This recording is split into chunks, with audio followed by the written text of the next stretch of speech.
my little sister who's here, Cass, we were at a restaurant, I was eating at a table, and she goes, "There's Dustin Hoffman." I looked up, and there he was with a hat, and he was doing Death of a Salesman. And he was ordering takeout. She goes, you go over and you say hello to him. I said, "What? I'm not going to go say hello to him." She goes, "You love him, and you know his career. You could go over and say hello." It's like, and she doesn't do stuff like that. Like, she's not, and I don't walk up to people and introduce myself.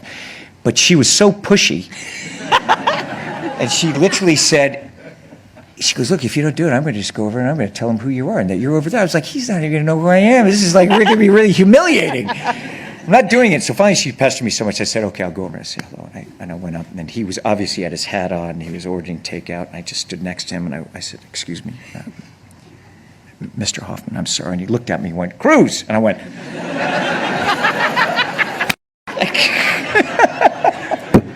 I was like, because Risky Business, The Graduate, it's one of the films that you got to look at as an actor when you're looking at, at coming of age. And that's how I met him. I think it was the last week of Death of a Salesman. I said, "No, sir." I said, "It was sold out, standing room only." He says, "Well, come to see it." And I said, "Well, can I bring my sister?"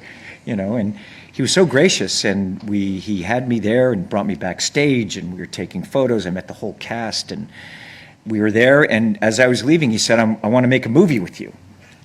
And I was like, "That'd be nice. Thank you very much, sir." "Thank you, sir. That'd be very nice." I was raised Southern. It was yes, sir, no, sir, yes, ma'am, no, ma'am.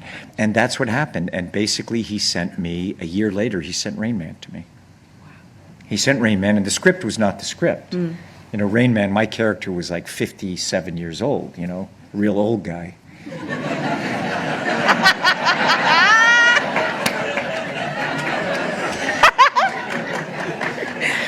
I could say that now.